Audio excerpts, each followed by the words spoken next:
como parte del 46 aniversario, hoy tenemos la presentación de un libro por parte de un compañero de nosotros. Y adelante les voy a dar la introducción, ¿ok? Eduardo Benítez Tamés, Monterrey, Nuevo León, México, 1986. Egresado de la licenciatura en Ingeniería Industrial del Instituto Tecnológico de Nuevo León.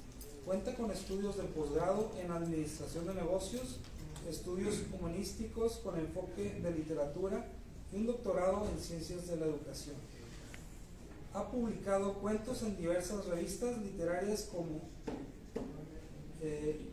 Literas Falsas, Oficio, 15 Diario y Alfa.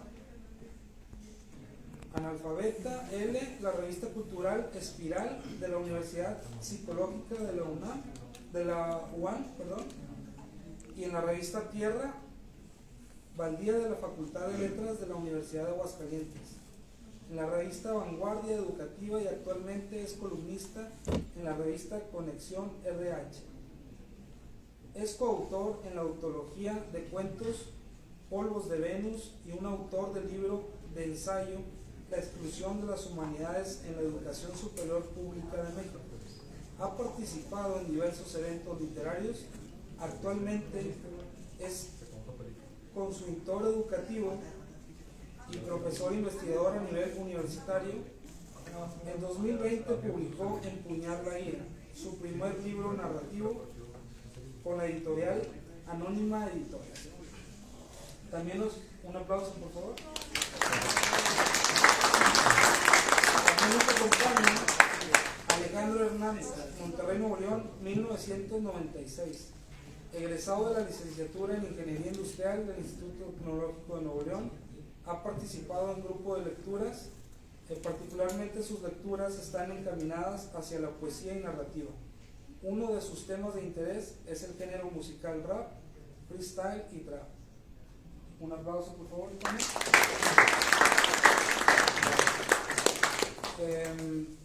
Les voy a dar también esta pequeña introducción. Pues yo aprecio mucho a Eduardo. Los voy a dejar ya para que tengan la introducción de su libro. Como comentario, su libro por parte de la pandemia pues no pudo salir a la luz. Entonces, pues esta es la presentación oficial de su libro. Gracias, Willy. Pues primero que nada, gracias a todos los que vinieron el día de hoy a la presentación y también contentos por el inicio de la universidad, de nuestra escuela, 46 años, ¿sí, verdad? 46 años. Y para mí es especial estar aquí con ustedes en la biblioteca porque tengo muchos recuerdos de obviamente aquí trabajo y también aquí fui estudiante, pero también porque, por ejemplo, cuando yo era estudiante de Ingeniería Industrial, como ya menciona Willy, yo aquí egresé por Ingeniería Industrial, cuando yo hice Ingeniería Industrial aquí en la escuela me tocó trabajar con justamente la maestra Ricarda Cous, que es mamá de Willy Cous, que me presentó ahorita, y hacíamos eventos también literarios, o sea, buscábamos también promover la cultura dentro de la escuela, y me acuerdo mucho que dentro de los eventos que hicimos en su momento fue el grupo de lectura, el grupo de poesía aquí en la escuela. De hecho, estuvimos en el evento de artes a nivel nacional, fuimos a Nuevo Laredo a presentarnos con la rondalla y varias cosas más que vimos que me tocó hacer como estudiante y ahora pues aquí estoy como maestro. Y me acuerdo mucho de la biblioteca, tenía años de no entrar, aquí me la pasaba yo a veces en las horas libres leyendo libros y un montón de cosas. Y bueno, también gracias a Alex, que me acompaña el día de hoy, que decidí invitarlo porque es un gran amigo, que además es un gran amigo literario en ambos sentidos, y además que es un gran lector. Como menciona bien Willy, este libro de Empuñar la ira de cuentos lo publicamos, salió a la luz en el 2020, justamente para, pues no sé si fortuna mala o mala fortuna, cuando iba manejando rumbo a la feria de la Uni a presentarlo, a la feria de la Uni, era el domingo. Iba en el auto y justamente estaban anunciando en la radio el anuncio federal, así como cuando escuchas los anuncios en las películas de que anuncian la guerra, anunciaban que se haría la pandemia de manera oficial a nivel nacional. Entonces, afortunadamente el evento era a las 2, llegué a la feria y dijeron, tu evento es el último evento de la feria, después de tu evento se cierra la feria. Y bueno, entonces se presentó el libro, se llenó la sala afortunadamente, acabamos la presentación y se cerró la feria, ya no hubo eventos. Y de ahí tuve oportunidad de presentarlos en más ferias, pero ya era en línea, ¿no? Y es muy diferente presentarlo en línea que presentarlo aquí personalmente con la gente y ver las reacciones y poder interactuar. Y la verdad que decidí esperarme hasta que estuviéramos 100% presencial aquí en la escuela para aprovechar el espacio y bueno, compartirlo con todos ustedes. Entonces, adicional a todo lo que les menciono, para que es muy especial estén con ustedes el día de hoy, representa mucho el poder compartir con ustedes este libro. Y bueno, vamos a iniciar con la presentación. La intención con Alex es que sea algo más íntimo, no sea algo tan académico, tan literario, así está como que esta onda de distancia entre el autor y ustedes como lectores, sino más bien como que acercarnos, hablar de temas en común sobre el libro, leer un poco sobre el libro, como también con Alejandro, y básicamente esa es la intención del libro, y acercárselo a ustedes, si les interesa después también conseguirlo. Ahí también traemos varios números para ustedes a precio especial. Entonces voy a iniciar el libro, una lectura de un cuento que tengo mucho aprecio, se llama El vuelo del ángel Filemón. Es un cuento corto, lo voy a leer y ahorita conversamos sobre él con Alejandro al respecto. Dice: El vuelo del ángel Filemón. Llueve y una cortina gris forma un muro inquebrantable, y en la calle ríos pequeños abren camino por las orillas de la banqueta. La ciudad es tomada por horas mientras las personas buscan resguardo en casa, menos una pareja que corre en el parque de un lado a otro para proteger a las flores. Filemón explica con determinación la estrategia a seguir. Según mis cálculos, tenemos que salvar aproximadamente 50 flores. Así que hay que movernos rápido y utilizar las manos para cubrirlas, porque si usamos todo nuestro cuerpo perderemos tiempo y eso nos puede costar perder a más de una. Ah, y tenemos que quitarnos la ropa, así nos haremos más ligeros. No hay que dar ventaja a la lluvia. Se despojan de las prendas y empiezan. Corre en zigzag para confundir al enemigo, dice Filemón. Se toman de las manos y corren con decisión. Son dos sombras en medio del parque.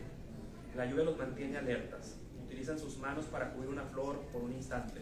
Después continúan con la siguiente, y así como un ejercicio que parece no tener fin, hasta que las energías menguan y terminan hincados en el lodo. Deciden regresar al árbol para descansar. Al menos lo intentamos, dice Filemón entre besos y caricias, para entregarse al calor de sus cuerpos. Se visten para regresar a casa y caminan tomados de la mano como si la calle les perteneciera. Después de un día de lluvia, el calor regresa y hace sudar hasta los pecados. Permanecer en la habitación es imposible. Anda, salgamos. No soporto estar aquí encerrado, le dice Filemón mientras termina de alistarse. Regresan al parque para encontrar la sombra de los viejos árboles y al fondo su sitio favorito, la pileta rodeada por ficus como un fuerte contra el sol. No era común encontrar más personas por el rumbo, solo ellos y algunos pájaros que aprovechaban la oportunidad para remojarse. Filemón corre lo más rápido posible hacia la pileta y aletea como un pájaro para aumentar la velocidad.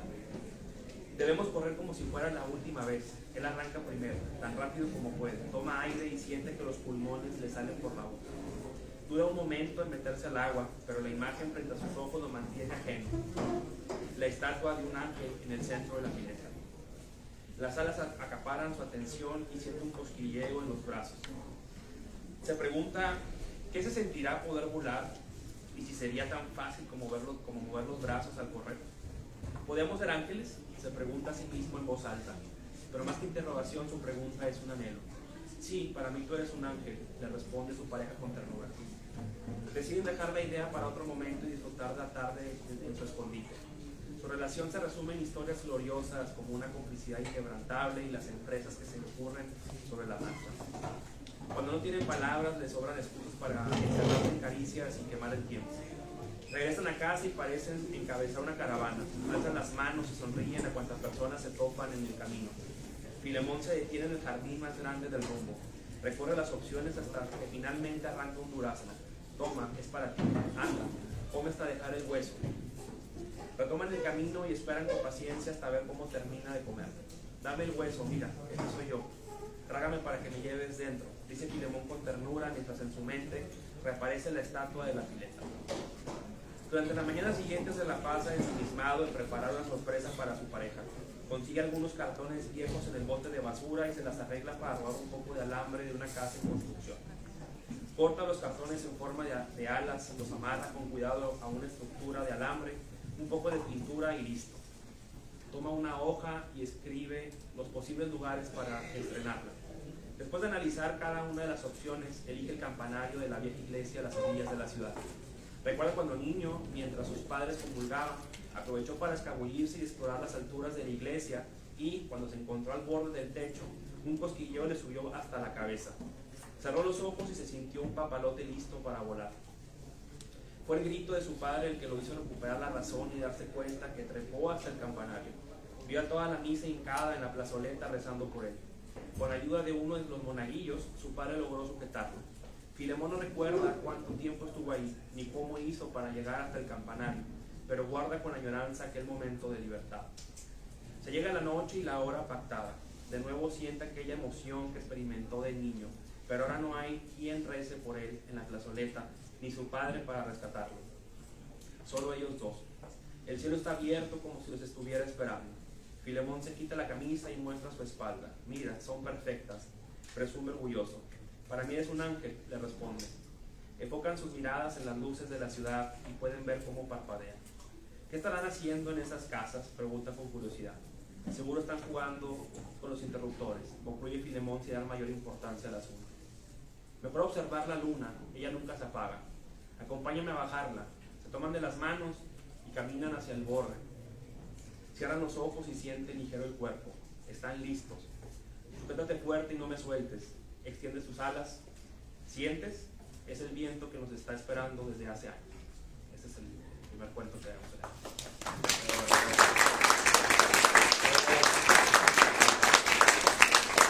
Buenas tardes. Qué gusto que la sala esté llena. Comentaba ahorita que venía con Lalo que darle espacio a este tipo de eventos nos ayuda pues a salirnos un poco de la rutina que tenemos de todo lo express, que por prácticas, por trabajo nos absorbe, y estos eventos nos pueden ayudar a darnos cuenta, ¿verdad?, que podemos aprender de libros como estos.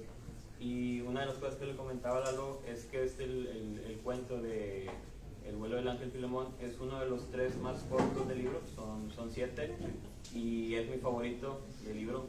Por eso empezamos por este, porque hay cuentos de más extensión que mueven los sentidos o los significados en líneas más generales, como es el de La añoranza de volver a casa o el de El naranjo del abuelo, pero este en específico, claro que cada lectura es subjetiva, nos da a algo que es muy particular y yo lo llamo un prodigio, que es la búsqueda de la belleza, y en este caso nos da la visión de Filemón, ¿verdad?, que busca una belleza, que le tiene amor a la belleza, pero es una belleza muy particular, que ayer lo mencionábamos, es la libertad. Este cuento, Lalo, ¿cómo fue que se fue dando, cómo comprimiste esos valores de la libertad o algo tan complejo como es la búsqueda, una búsqueda que no sabemos bien qué es en tan pocas páginas? Este cuento que de Ángel Filemón, como menciona Alex, son 7 cuentos en el libro. Este cuento tiene alrededor de 10 años, 12 años que lo escribí, sí, más o menos. Lo retomé realmente hace 4 años, pero realmente el cuento está bien interesante porque siempre cuando escucho lecturas que hacen de los cuentos, a mí no me gusta hablar de los cuentos, me gusta escuchar más bien lo que entiende cada quien, cómo lo representa. Al final de cuentas, cada lectura es privada, ¿no? Creo que es lo que menciona Alex. Para mí que estemos aquí todos reunidos hasta es como un acto de rebeldía. Nos estamos tomando la biblioteca de una escuela de ingeniería para hablar de literatura, ¿no? Qué belleza. Entonces es también un acto de libertad, que bien por ustedes y bien por nosotros. Bueno, el tema del cuento de Ángel Filemón está bien interesante. Ustedes, si adquieren el libro y lo leen después, tendrán su opinión. Pero realmente ese cuento realmente es como un cuento desesperado, un cuento de amor, muy cursi, por cierto. Pero comenzó con esa idea de este amor desesperado que seguramente todos hemos tenido alguna vez, me imagino, y espero que sí, que hayan experimentado un amor así desesperado. Pero realmente cuando retomé la idea de este amor desesperado, si pusiera atención a la lectura, a mí no creo que sea la mejor manera de presentar un cuento leyéndolo, es más bien escuchándolo, más bien leyéndolo ustedes mismos. Es que Filemón nunca habla de su pareja, de un sexo en particular, se refiere a su pareja, nunca menciona quién es, si es mujer o es hombre, o qué onda, ¿verdad? Y también otro punto importante, si ustedes prestan atención, es que nunca menciona ninguna interacción con otra persona. Siempre es ensimismado, sus pensamientos, sus recuerdos de la infancia, de un montón de cosas. Entonces realmente la historia real, siempre en los cuentos de este libro, siempre hay también dos historias al mismo tiempo, ¿no? Una aparente y una real que oculta, ¿no? Se van cruzando las realidades de los personajes. En este caso la realidad aparente es de esta persona que está enamorada, que busca las alas y que busca volar, ¿no? Pero la realidad oculta es este personaje que realmente no existe ninguna pareja, él está loco. Realmente él todo el tiempo está imaginando a su pareja. Y realmente para él es una especie de ángel. Entonces este final se denomina final abierto, que a lo mejor algunos dijeron, oye, pues ¿en qué terminó, verdad? Volaron hacia la luna con unas alas de cartón. Pues ¿qué se imaginan ustedes que pasaron? Muy posiblemente no porque haya volado, ¿verdad? Con alas de cartón y con alambre. Pero la intención de esta imagen del ángel, como bien menciona Alex, es mostrar un poco también la locura del amor y también este personaje loco. Y cómo también a veces en esta locura del amor estamos ensimismados realmente. Más allá de la persona que adoramos o que admiramos, es esta forma también de idolatrar, ¿no? Este amor perdido bueno, no perdido, pero sí desenfrenado, ¿no? Y es un poco la locura, ¿no? Entonces más bien es una forma de representar ese amor loco, ¿no? Que realmente, pues a lo mejor de manera pesimista lo puedo decir, pero a lo mejor como tal no existe, más bien uno lo busca, uno quisiera que existiera, ¿no? Entonces Filemón es este personaje que busca realmente ese amor, está realmente ensimismado, está loco y tiene esa alucinación, ¿no? Y esa alucinación lo lleva justamente a buscar esa libertad que tú mencionas, de escaparse, de buscar la altura y volar hacia la luna, ¿no? Y realmente esa es la historia real del atleta Filemón. Me han contado muchas cosas cuando me cuentan de lo que leyeron del libro, pero realmente esa es la idea general. Claro que puedo con la historia para que pues, también el lector se pregunte, bueno, ¿y qué onda, no? ¿Qué encuentro yo en el cuento que a mí me haga sentido, no? Alex me decía ayer, oye, pues es que es la búsqueda a lo mejor de la belleza, ¿no? Por la parte estética del ángel, ¿no? Como figura, también puede ser. Pero es lo padre de conversar, que cada quien va a encontrar una lectura diferente, ¿no? Y estas trampitas que les digo del cuento es justamente para eso, para activar al lector, para que realmente esté atento y ponga atención, y sobre todo que el lector sea quien termine el cuento, defina cuál es el final, ¿no? Y cada quien va a decidir con qué final se queda, ¿no? Esta pareja enamorada que se va a volar hacia la luna, ¿no? O esta pareja que piensa o habrá quien piense de esta persona, como yo les digo, que está loca, que está enferma, ¿no? O está perdida de amor, o simplemente como una historia de dos personas chifladas, ¿no? Enamoradas, no sé. De hecho, cuando escribí el cuento que lo estaba trabajando, uno de los finales que había previsto inicialmente era cerrar el cuento con una noticia de periódico diciendo que se había encontrado el cuerpo de una persona en la plazoleta, pero era muy evidente hacerlo así y no le dejaba yo trabajo al lector para que cerrara el cuento, ¿no? Entonces ya cuando con el editor lo trabajamos, decidimos mejor dejar abierto el final con ese que les menciono para que ya cada quien cerrara el cuento. Entonces esa es la intención del cuento de El Ángel Filemón. Y ahorita todo lo que nos menciona Lalo es muy importante porque son acciones o pensamientos que suceden muy rápido en la realidad de Filemón, ¿verdad? Pero otra cosa que me llama mucho la atención del cuento es aquellos lugares en donde suceden las cosas y que son lugares muy sencillos.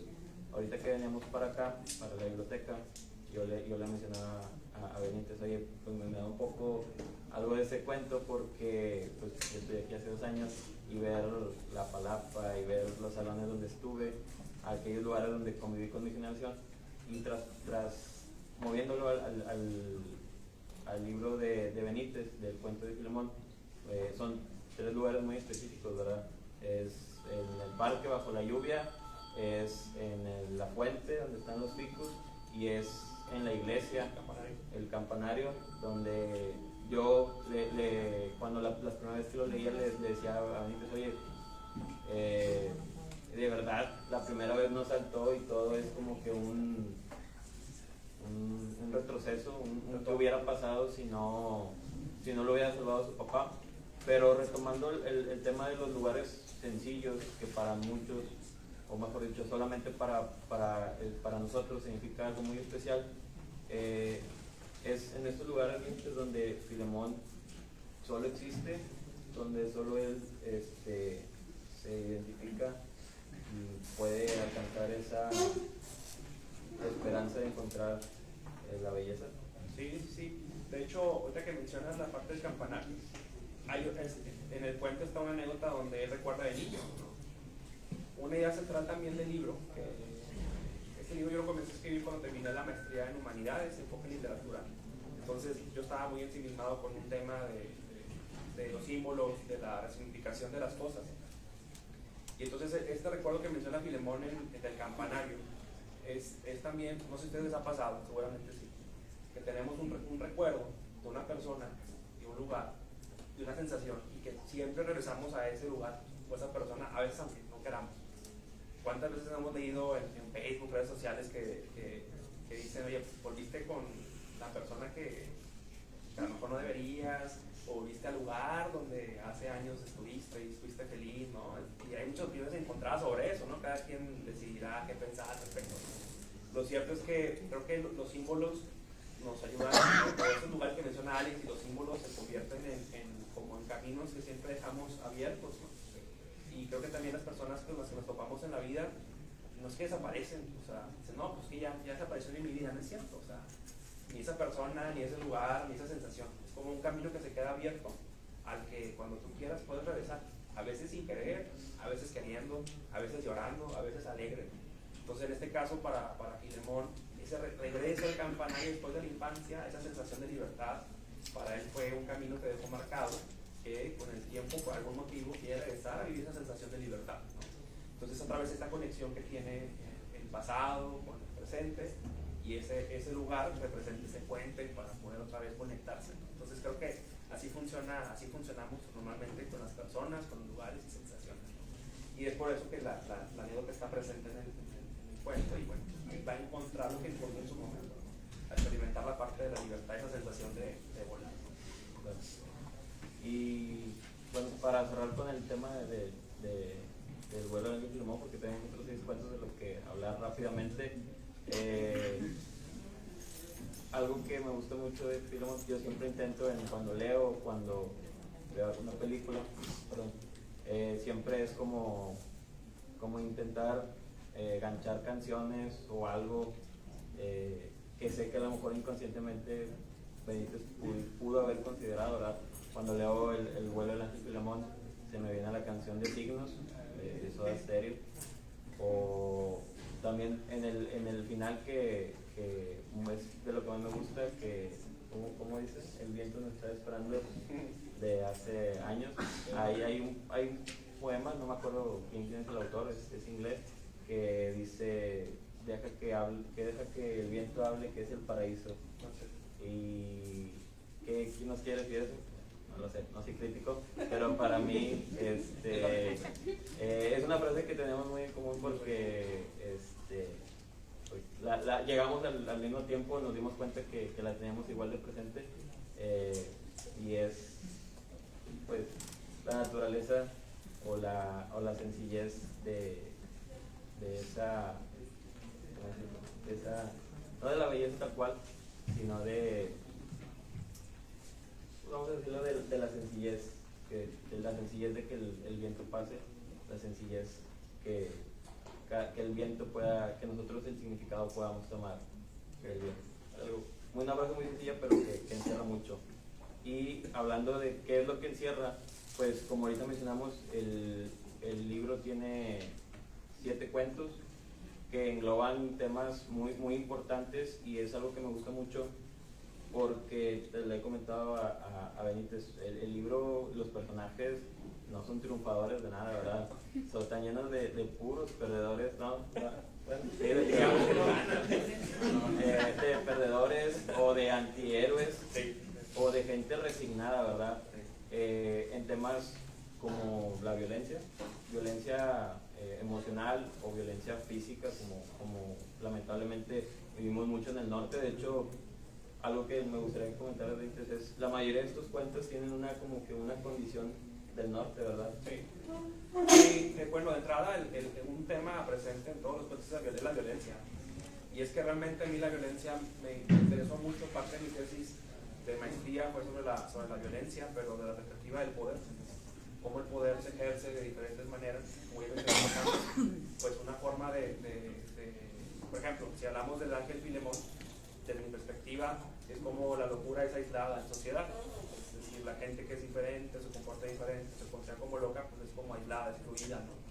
Y eso lleva a que la gente haga ciertas cosas también. O sea, cómo se siente alguien que es excluido, pues no es agradable, ¿no? Hay una represión importante. Por ejemplo, hay un cuento, y lo comentaba cuando presenté el libro en Coahuila, en la Feria del Libro, decía una persona en el público, una escritora de Coahuila, Eugenia, me decía: oye Eduardo, pero no, ¿qué diferencia hay en tu libro para hablar de temas tan recurrentes de violencia? Porque, pues, por ejemplo, uno de los temas es el narco, ¿no?, que está aquí en el libro, y otro es de la violencia de la mujer, por ejemplo, y otro es también la sexualidad, que también viene un cuento en el libro. Pero yo, no sé ustedes qué opinen, pero a mí cada día, a pesar que sigo viendo noticias de violencia y de asesinatos, yo todavía me sigo sorprendiendo, ¿no? O sea, no dejo de sorprenderme las variaciones que hay. Hace unos días me contaba una amistad muy cercana que hay una persona ahí al lado de su casa que vende drogas.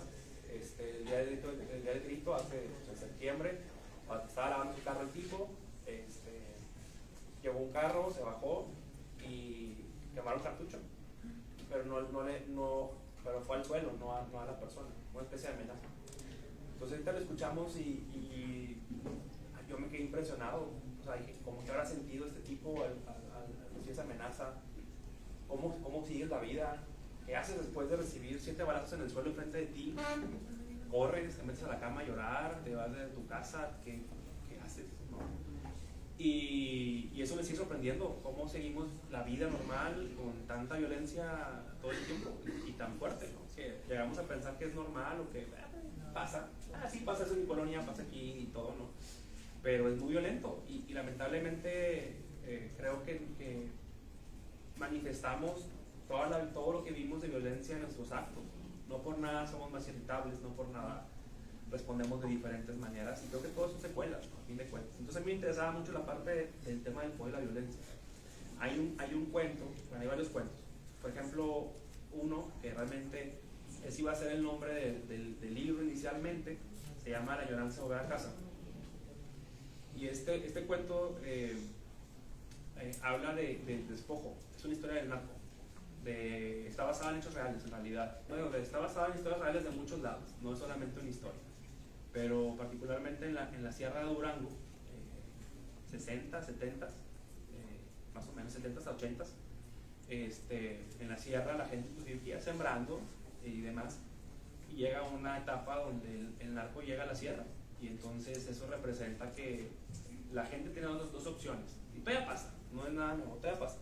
Por aquel entonces fue muy marcado, ¿no? Llegaba la gente a la sierra, llegaba el narco a la sierra, y entonces la gente tenía dos opciones: o se doblegaba, trabajaba por el narco, o lo mataba, no había de otra. Y la gente en la sierra, como ustedes sabrán o imaginarán, pues estaba armada. Y ahí en la Sierra de Durango, entre Durango y Culiacán, pues, se defendieron. Y hubo matazones impresionantes de familias completas.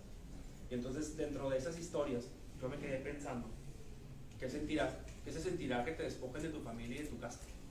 O sea, que te tengas que ir a otro lugar a vivir y luego regresas a ese lugar. ¿Qué encuentras? O sea, realmente, ¿qué encuentras? ¿Qué pasa con tu vida?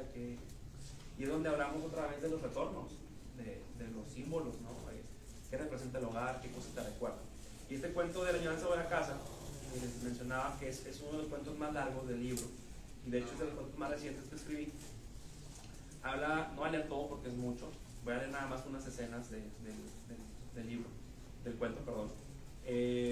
Habla de un niño que va con su papá a la sierra a cortar leña, y bueno, pues en pleno camino que va a la sierra a cortar leña en la madrugada, hace mucho frío, se topa con dos tipos armados, son dos sicarios, y entonces enfrente de él matan a su papá. O sea, su papá muere en sus brazos realmente, o sea, lo hieren, y el papá, por protegerlo, lo tapa con su cuerpo y lo matan al papá, ¿no? Pero al hijo no lo matan, entonces al niño lo secuestran, digamos, regresan a casa del niño y matan también a la mamá, queman la casa. Entonces se llevan al niño, pasan muchos años, y el niño crece con los narcos, se hace sicario. Pero el niño nada más lo que se llevó de su casa fue un machete con el que cortaban la leña con su papá. Entonces para él el machete era pues, su vida, ¿no? No tenía más recuerdo de su familia que su machete. Entonces él crece el muchacho, se hace sicario, pero toda la vida se pasa planeando la venganza por la muerte de sus papás. Entonces cuando llega a ser un sicario de buen nivel y lo mandan con sus papás adoptivos, ¿no? Los sicarios, suena irónico, con sus papás adoptivos, que son los sicarios que mataron a su papá, agarran la borrachera, los dos tipos se drogan pero hasta no poder más, y el tipo con el machete los mutila. La venganza que tiene hacia ellos por la muerte del papá. Y bueno, y pasan más cosas todavía, nada más les di un resumen rápido y voy a leer nada más unos fragmentos de este cuento por si les interesa, a ver si se animan también a comprar el libro. Y termina con esta parte de este fragmento. Dice, y habla el personaje principal, al niño que crece y se hace narco y mata con machete a los narcos. Dice, ustedes que van a saber lo que es estar jodido, ver a los 10 años cómo se chingan a tu viejo a plomazos y después abrazarlo en el suelo ya con los ojos en blanco. Hay que ser muy chingón para no cagarse en los pantalones. A esa edad uno no entiende nada, pero bien que siente y no se puede olvidar. Si hoy me pasara de nuevo, haría lo mismo. ¿Qué puede hacer un niño contra dos cabrones que cargan un cuerno de chivo en medio de la neblina y la sierra? ¿Qué me van a decir ustedes? Ya hasta se me secó la garganta. Cuando me pongo ansioso, la lengua se me hace de cartón. Así sentí las piernas cuando quise escaparme. Ellos se dieron cuenta que estaba más indefenso que un venado lampareado. Ahí me quedé como pendejo mientras mi papá se desangraba. Desde entonces no puedo llorar. Eso sí les envidio a ustedes, lo hacen muy fácil. Nada que no se arregle con un trago de tequila para calibrar el cuerpo. Así decía mi papá y se echaba un trago antes de trabajar. Si pudieran tomar, les compartiría. Salud, esta botella no se consigue en cualquier lado. Es de las buenas, me las trae un socio de la sierra que va y viene todos los fines de semana. Le doy mercancía y él me trae una caja para no olvidarme de mi tierra. Yo no he vuelto desde aquel día. Desde el primer trago, todo el cuerpo se te pone calientito, como si le metieras leña al fuego. Me recuerda a la cocina y al horno de piedra de mi casa. Nada como estar en la casa de uno, ¿verdad? Aquella mañana los cabrones me obligaban a decirles dónde vivían. Pensé que era para regresarme con mi madre, pero todo fue muy rápido. Uno se quedó conmigo afuera y el otro entró. Escuchó un disparo y regresó con un bote de gasolina y quemó la casa. Todas las noches imagino qué hubiera pasado si mi papá y yo no hubiéramos salido de casa esa mañana. Después me enteré de que se adueñaron de toda la sierra. Tarde o temprano nos hubiera llevado a la chingada. ¿Saben qué se siente clavar un machete en la leña? Yo no, pero sí en las cabezas. Imagino que es parecido. Esta era de mi padre, fue lo que me quedó de mi familia. Cuando no lo tengo cerca me desespero, primero siento cosquillas y luego me arde la mano. Los del grupo ya saben que me entra la lojera. Todos tenemos un punto débil, que no. Hasta Superman se lo chingan con una piedra. Espero que ustedes estén viendo flores porque ya se les puso la cara de pendejos. Así es mejor, no van a sentir, les decía.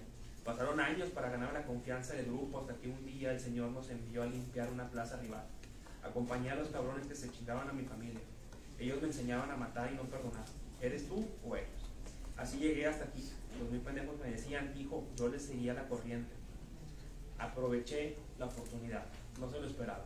Cuando terminamos el trabajo, nos fuimos a festejar. Se metieron tanta cosa como si rellenaran una piñata. Yo les prometí cuidarlos y estar al pendiente por si nos marcaba el Señor. Quedaron como trampos, pero aún respiraban. Igualito ustedes. A mí se me calentó la mano como cuando dicen que te agarra el diablo. Sentí un ardor en la palma y luego me subió hasta la cabeza. Hasta la cabeza. Para cuando me di cuenta, le partí la cabeza a uno. Parecía un melón con las semillas de fuera. No supe si gritó. El otro fue distinto. Con la cacha le morí los dientes y después los ojos. Me cae que ni con el machete queda así. Cuando comenzó a manotear, me cae que ni con el metate queda así. Cuando comenzó a manotear, le corté las manos, después los pies y al final el gaznate. Antes de regresar con el Señor, yo mismo me disparé en la pierna y el brazo. Le dije que nos emboscaron y nomás yo la libré. Pensé que no me iba a creer, y aquí estoy. Desde entonces prefiero el machete al cuerno de chivo para hacer los trabajos. A ver si ustedes gritan, me vale más. Cuando se me calienta la mano, nada más así se me apacigua. Pero esto no es culpa suya ni mía. Después de todo, no hay nada como regresar a casa de uno, ¿verdad? Ese es el cierre del cuento. Y también importante mencionar sobre la parte de regreso a casa, es que el cuento se llama justamente así, La añoranza de la casa. Entonces realmente el tipo siempre que usaba el machete era una especie de venganza, porque tenía una forma también de regresar a su hogar, ¿no? Con el uso del machete. Y este cierre que habla de que no es culpa ni de ustedes ni mía, se refiere a, hay una antropóloga que se llama René Zafra, española, y ella dentro de sus ensayos habla que cuando uno nace, no sé ustedes qué opinan, cuando uno nace, realmente muchas cosas ya están dichas de su vida. ¿Qué tantas cosas ustedes pueden decidir desde que nacen? Y entonces, esto me lleva a pensar un poco sobre las víctimas y victimarios. Realmente, ¿quién es víctima? Por ejemplo, pudiéramos decir que él es un victimario, ¿no? Pero él también fue víctima en su momento, ¿no? Entonces, esta cadena de la violencia realmente no tiene fin. Alguien puede ser víctima y después puede violentar a alguien más. Entonces, realmente para entender el problema tendrás que irte hasta la historia de dónde comienza todo, dónde nació, cómo nació, qué le pasó, cómo lo criaron, quién lo crió. Y entonces eso nos ayuda realmente a pensar realmente por qué la gente hace lo que hace. Porque ahorita hay alguien que está en la calle que está con un cuerno de chivo matando gente.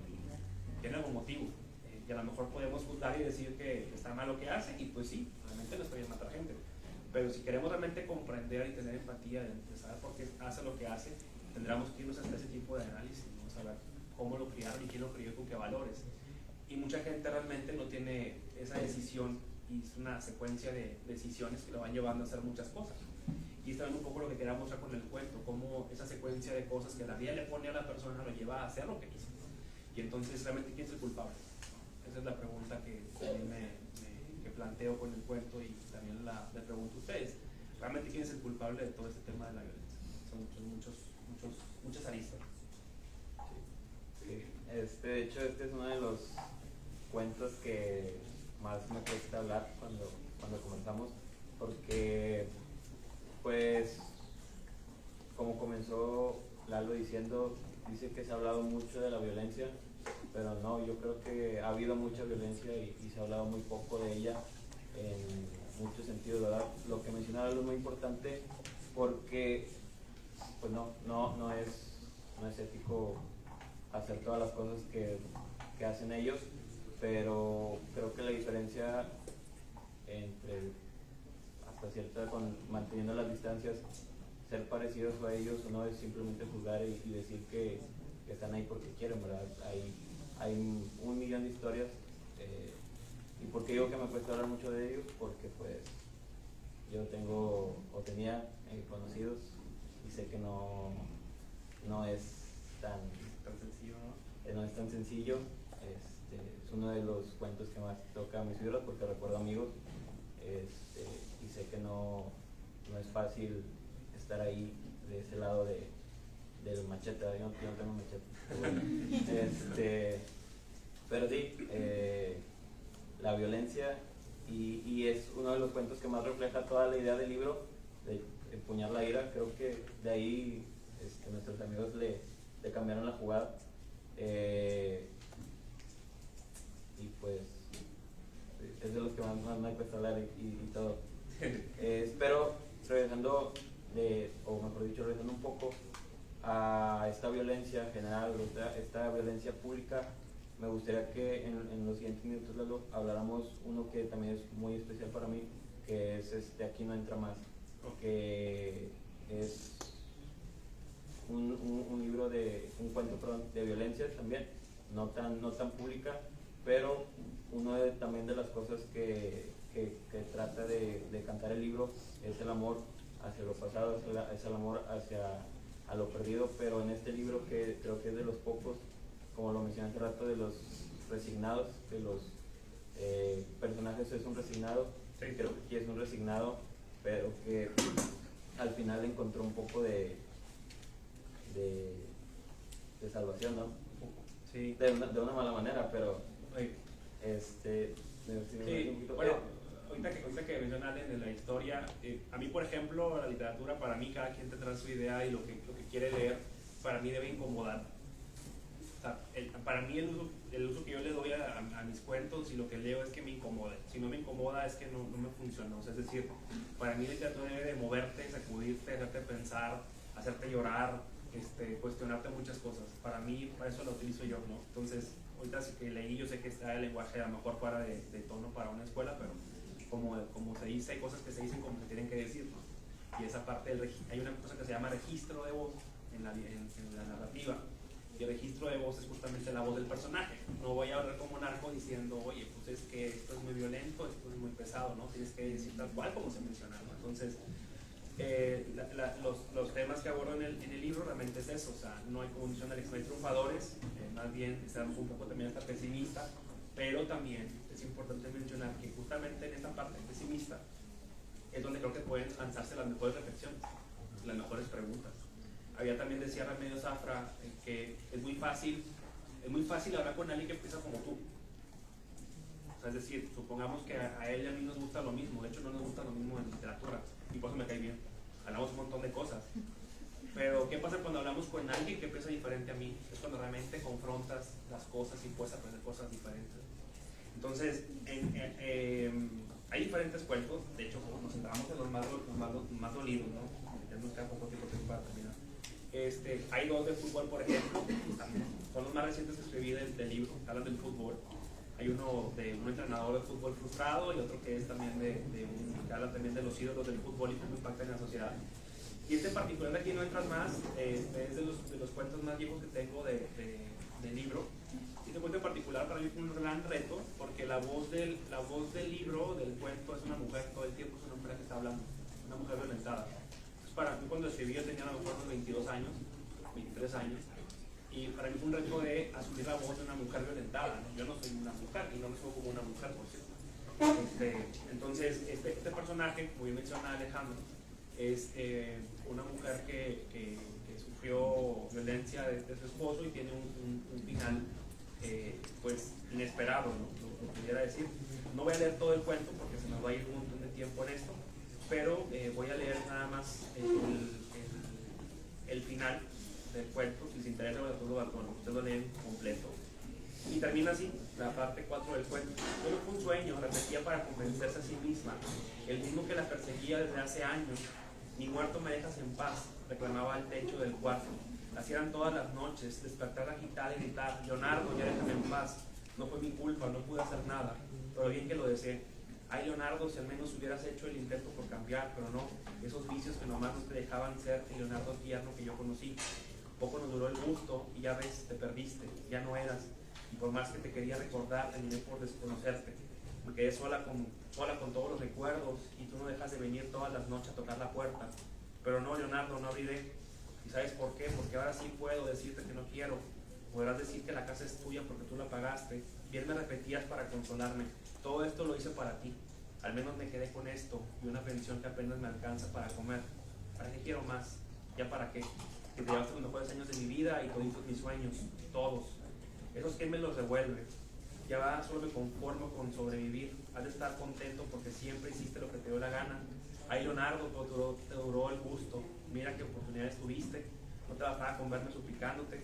Nomás alimentaba tu orgullo. Yo que me sentí una mujer realizada. Cuando fuiste a pedirme a casa de mis padres. Recuerdo a mamá con los ojos llenos de lágrimas de alegría. Mi papá muy en el fondo estaba contento. Lo sé. Recuerdo que me dijo, hijita, Leonardo es un buen hombre. Respétalo y sé buena esposa. Le cumplí. Bien sabes que no pedía maravillas, aunque ese día realmente decía que no despertaras. ¿Qué esperabas? Me moría de miedo y eso te daba placer. Verme temerosa y acurrucada en la cama como una niñita. Sí, tu Lourdesita, ya ves cómo terminaste. Me dolió tanto verte ahí tendido, sin moverte, con los ojos idos, quién sabe a dónde. Pero estabas tan tranquilo, en paz. El precio fue caro, no fue fácil. Verte en el ataúd con el traje que tanto te gustaba, quieto, sin poder matar siquiera una mosca. Te lloré tanto y te me uniste en cada lágrima, yo también lo fui con ellas. Por eso ya no me sale. No olvido la vergüenza de tener que aguantar en el velorio a las otras que fueron a despedirte. Aguanté sus condolencias, hasta tus hermanos las saludaron. ¿Y yo qué podía hacer? Todos las conocían menos yo. Nunca quise enterarme. Y mira que fue tu familia los que pidieron que te cremaran. para tenerte siempre cerca, pero ya ves, después del velorio no volví a saber de ellos. Hace tantos años y yo aquí con la cajita, ¿para qué? Si nomás es polvo. Pero ¿quién me iba a decir que seguirías todas las noches rondando por la casa? Cuando terminó el novenario, vacié tu cajita en el jardín para que te fueras, pero todos los días regresas en la noche a tocar la puerta. No, Leonardo, y no entras más. Esta historia, la cuento rápido, es una mujer del barrio, la señora de la escoba, ya vieja, que está media loca, que habla sola, y la gente habla muchas cosas de ella, no saben su historia. Y ya después cuenta la historia del personaje, y es una mujer que su esposo la violentaba. En una ocasión se mete a bañar el esposo, la mujer reza que Dios la libre de ese problema, ¿no? El esposo sale del baño, se resbala y se mata, ¿no? De un golpe en la cabeza, y muere. Entonces ella siempre queda con el recuerdo de que ella realmente decidió que se muriera para liberarse de la violencia, porque no podía liberarse de él, no era capaz de liberarse de él. Y creo que también es otro tema importante de la violencia contra la mujer, ¿no? Entonces creman al señor. Ella vacía las cenizas en el patio, pero todas las noches tiene pesadillas la señora porque tocan la puerta, y es Leonardo, el fantasma. Por eso todos los días la señora barre el jardín, y la gente dice que está loca, porque barre la tierra, pero nadie sabe que está barriendo todo el tiempo porque quiere que se vaya el espíritu de su esposo que falleció. Entonces es el final de la historia. Y yo creo que ya vamos dando espacio por si hay preguntas, porque ya van a ser las 7 de la noche. Entonces, no sé si quieran dejar espacio para unas preguntas o comentarios que tengan, o alguien quiere cerrar con algún comentario para el espacio de la gente, por si quiere opinar algo. Yo pienso que demos el espacio para si hay preguntas. ¿Algún comentario, alguna inquietud, algo que quieran comentar sobre lo que hablamos ahorita? ¿Algo? ¿Confianza? ¿No? Felicidades, Eduardo. Gracias. Por el libro. Yo creo que es una historia muy interesante. A mí me impactó un poquito porque al principio empezaste con la historia de limón. Está lloviendo, está en un jardín y que no te saquen las flores. Pero después cuando cambias ya la historia del libro que habla de violencia y cómo de repente la idea de uno, siempre la literatura es imaginación. Es un cuento, ¿no? Te deja llevar y los finales, cada quien pone el final que quiere, ¿no? Sí. Y me parece interesante, ¿no? La reflexión, yo creo que es bueno adquirir el libro para ver en qué cansan las 7 historias y luego ya platicarlo más en forma. Era interesante, ¿no? Y aquellos que hemos vivido pues, la violencia, ¿no? De un amigo, un familiar, alguien, digo, pues todos tenemos lo que nos merecemos, ¿no? A final de cuentas, cuando uno se casa, busca siempre los votos hasta que la muerte nos separe, ¿no? Y a veces cada quien, no sabemos qué tenemos dentro del caldo si nos estamos meneando, ¿no? Y no, de repente puede estar un caldo muy rico, pero adentro puede estar todas las hueso, cosas, ¿no? Todo cantidad de hueso, ¿no? Mi padre sufrió mucho, ¿no? Porque él siempre le daban prácticamente el caldo, el hermanazo, después se casó nuevamente, le daban la carne, el marido. Y sí, a veces vemos en las cosas que no entran más a esta casa. Sí, siempre mi abuela justiza, ¿no? Quería vernos a nosotros y no te dijo, no regresas aquí y vas a conocer a los hijos. Y cada quien ve en esa historia centrada, ¿no? En sus cuentos, ¿no? Les imagina cómo sufre la gente, ¿no? Sí. Hemos estado en todo el territorio mexicano, la violencia es indiscutible, ¿no? Pero hemos tenido varios sucesos aquí en México, una independencia, una revolución, criminales, muertes, que a lo mejor no nos damos cuenta porque no había ahora las redes sociales, no nos damos cuenta a través de los medios de comunicación qué está pasando realmente en el momento, ¿no? Sí. La única recomendación es cuidarnos, ver a dónde vamos y no estar en el sitio equivocado para que no pase nada. Y te felicito, ¿no? Gracias. Esta reflexión de estos expertos fuertes. Gracias, Carlos. Gracias. Yo tengo una pregunta. Sí. Me llama mucho la atención tu reflexión de la filosofía que dices que debe de incomodarse. Sí. ¿Cuál es el cuento en la comunidad que tú has visto y que han leído tu cuento? ¿Cuál es el que ves que más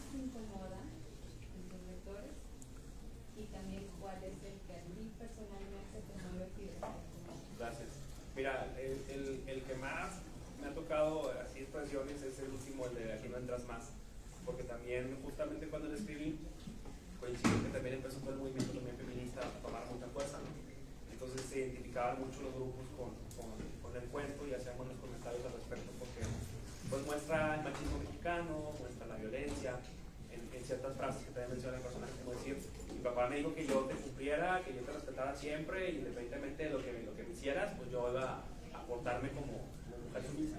Y habla de una cultura arraigada en México, ¿no? Ese fue el que yo noto que más mueve a la gente, o sea, en general, ¿no? El otro que a mucha gente también conmueve es el del Ángel Filemón, pero ya más que nada los que leen el cuento de Ángel Filemón sí como que se conmueven más. Y a mí en lo personal, el cuento que más me conmueve, de hecho al inicio del libro hay una dedicatoria que es para mi abuelo, Jesús Benítez, abuelo paterno. Mi abuelo paterno, que en paz descanse, era un minero en la zona carbonífera de Coahuila. No tenía preparación académica más que la primaria. Y mi abuelo, lo disfruté muchos años, afortunadamente. Me contaba muchos cuentos, todo el tiempo me contaba historias, muchas mentiras que me contaba que me encantaba. Y tuve la fortuna y la dicha de poder sentarme con él muchas veces en la fogata, en el patio de su casa, con un café, a escuchar sus historias, y me contaba 1000 veces, ¿no? Yo era feliz con él, me contaba muchas cosas. Y de ahí yo creo que surge mucho también mi interés por los cuentos, ¿no? Por escribir. Tiempo después, mi abuelo se enferma, y años después encuentran en su cuarto, ya que falleció, encuentran en su cuarto poemas que había escrito, pero los tenía escondidos. Sí. Mi abuelo escribía poemas, escribía poemas a mi abuelita. Entonces yo creo que de ahí viene. Entonces este libro es explicado para mi abuelo, y hay un cuento que se llama El naranjo del abuelo. Y ese cuento, El naranjo del abuelo, tiene mucho, para mí es muy, muy fuerte, porque mi lugar favorito de toda la vida es el rancho familiar que tenemos, un rancho en Allende, y está lleno de naranjos. Entonces ese cuento es una historia de un abuelo y un nieto, y ahí parece que lo lean. Pero ese sí, si no, pues ya que sí se tiene. Pero ese es el cuento que más me conmueve, porque es también como el desprendimiento del nieto con el abuelo, y esa relación que se logra hacer, que va más allá de muchas cosas. La discusión de la muerte. Tenía una pregunta. Allá, Silvia, que me gran amiga Silvia, está joven. Gracias, Silvia. Gracias, Silvia. Pues cuando tuve la oportunidad de leer los cuentos, me di cuenta de que está el sello del autor. Entonces encontrar como que el sello del autor es muy interesante, porque te puedes como que más o menos dar una idea de dónde agarró esa cultura, esas tradiciones. Entonces cuando un libro normalmente se presta interesante es cuando trae ese sello, principalmente, que dices, oye, trae algo tradicional, ¿por qué pasaría el autor para que le haya llamado la atención? Te fijas, cada cuento, a pesar de que es diferente, trae una historia diferente, trae como que un género literario tradicional.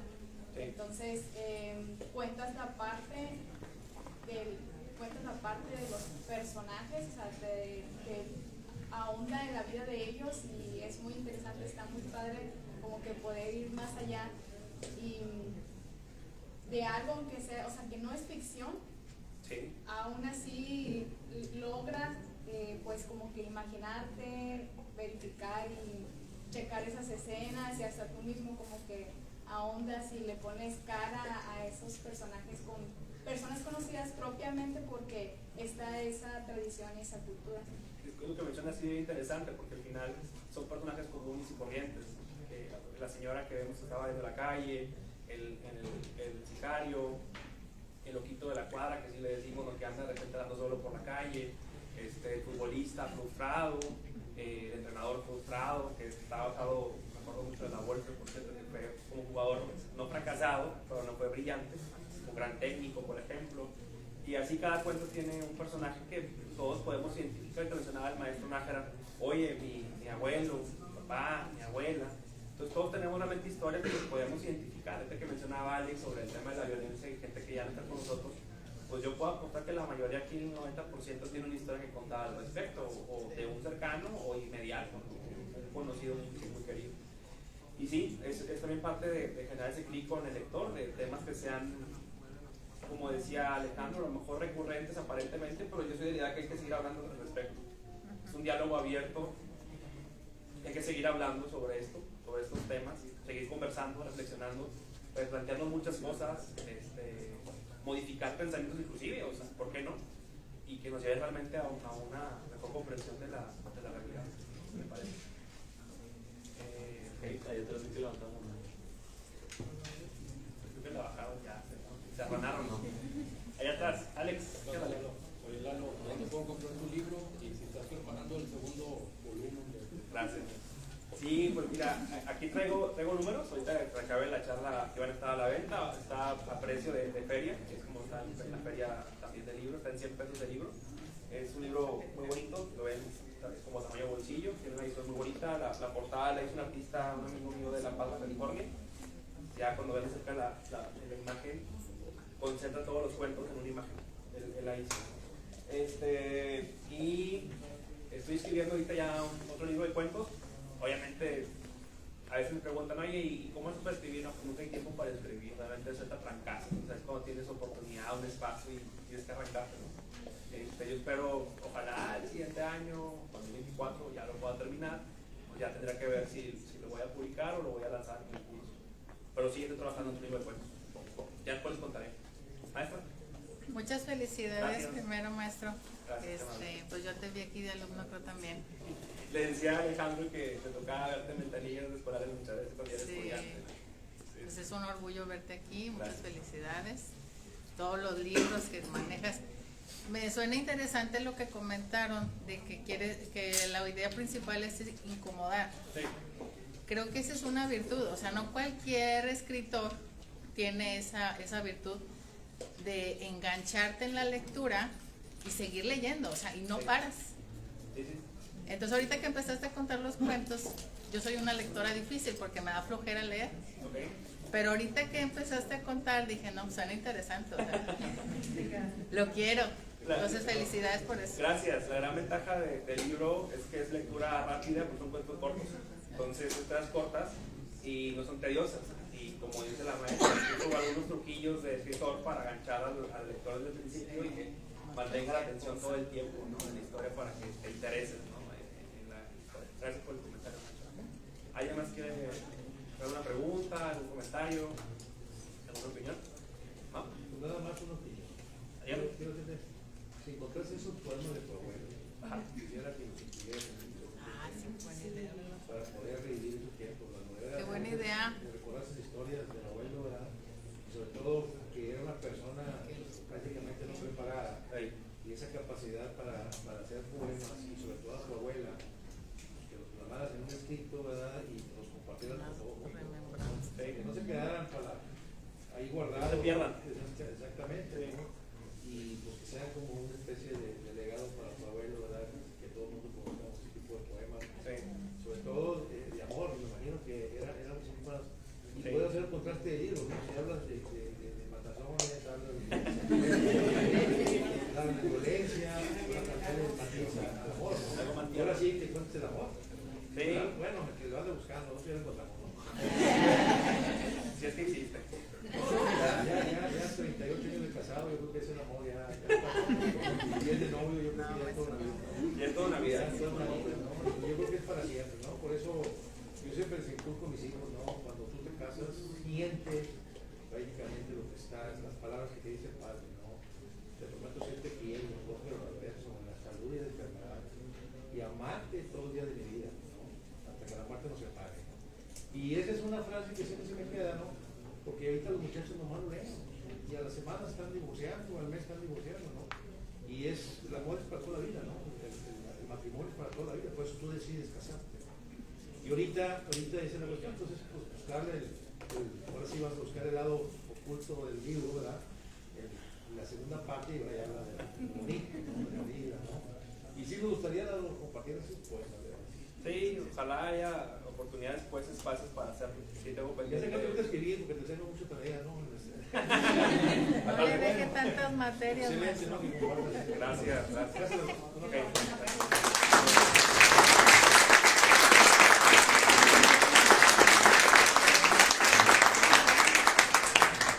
Dile, el diploma. No, no hay problema. Pues muchas gracias. así como esta plática, pues esperamos que haya más. Claro.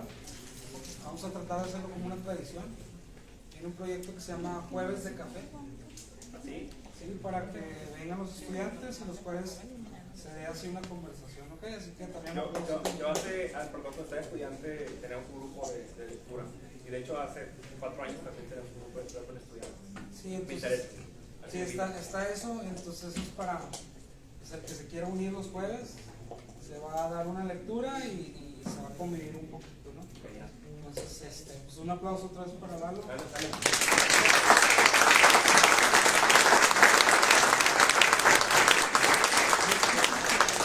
Los que todavía tengan su vasito de café, pues ahí hay un refil y ahí hay galletitas para que disfruten, ¿ok?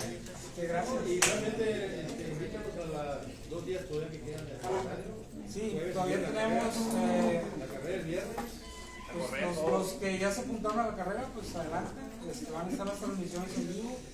Mañana tenemos conferencias en el auditorio. No está abierto para todos, pero hay dos que son en forma virtual por Zoom. Aquellos si quieren vean la convocatoria, métanse por Zoom. Son dos pláticas interesantes que hablan sobre las ANP, las áreas protegidas de aquí de Estado de Nuevo York, y habla sobre los conceptos de la conservación de agua. ¿No? Son conferencias virtuales y una presencial. Vamos a empezar a conocer el Centro de Monitoreo Ambiental. Está la estación de monitoreo ambiental aquí del Tecnológico. Estaba en La Pastora, lo tenemos aquí nosotros. Es la casita blanca que está atrás en el área de Bajista de Tatán. Es un proyecto muy interesante que es ambiental.